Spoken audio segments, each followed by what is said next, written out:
New ideas come from the funniest places. You know, it was kind of like a new way of thinking. We're like, oh, let's take this and twist it that way. And new ideas, for the most part, we steal from nature. I love coming here with ideas that are not complete. You know, a musical feeling or a shape. Maybe there's not even a melody yet. How to really give a new means of the expression, how to inspire people. How can we show children with ADHD and autism what's making them excited and frustrated? How can you get people to work together? How can you use social media? How do you craft a long-term successful human-robot relationship? Everyone should have the opportunity to explore and experiment.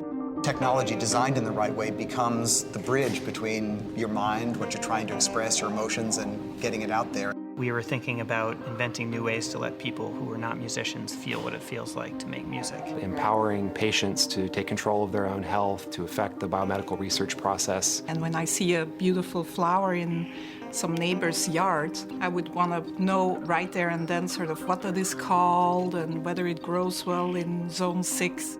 We may be near the threshold where we can copy the structures in our minds into other machines, and then everything changes. Because of an enhancement, a sophistication in human-machine interaction, we will largely eliminate disability in the world. I think what we all do is we try to work on futures that we would like to live in. The Media Lab is an idea.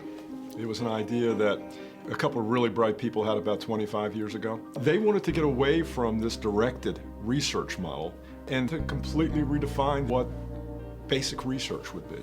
The predecessor groups to the Media Laboratory were renegades who didn't fit anywhere. Most of the people that were involved, their passions deviated sharply from what any existing research or academic domain was at the time. A magnet for the really crazy ideas and the people who are at the edge of things that won't really work other ways in normal departments. We're going to make the future, and if anybody else competes, we won't sit there and compete.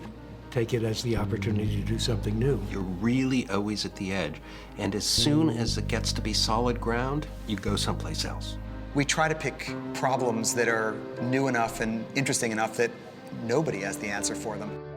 A building full of interdisciplinary people who all had as a common vision making the world a better place. These are people who like to get their hands dirty.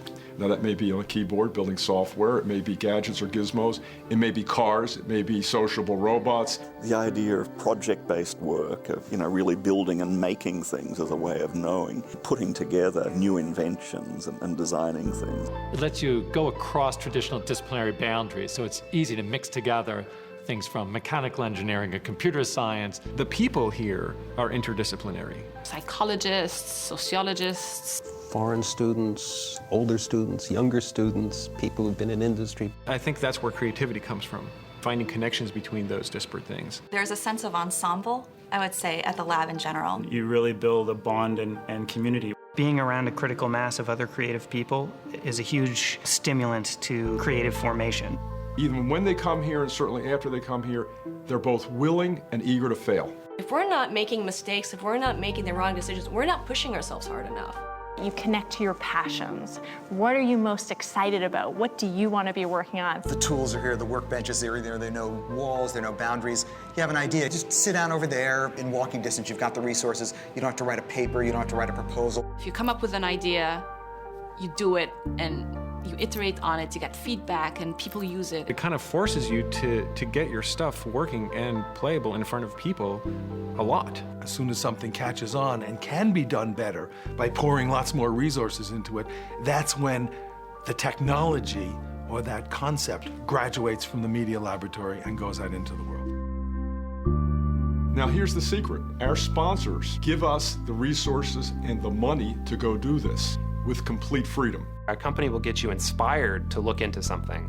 You think about it in a way that they never would have considered, and then the next time they come around, they have a different perspective on the problem. This is about people. All this work is about people. It's about empowering people. It's about helping people achieve the goals and quality of life that they already aspire to. Pushing businesses to do things a little bit differently, pushing culture to do things differently. And I think, in my mind, that's what the future of the Media Lab is really about. What can we do to help everybody invent their own futures? I think that's a 100-year ethos. or a 1,000-year ethos, because we're never going to run out of the opportunity for human creativity. We don't accept the world as it is. We will envision what the world should be and make it so.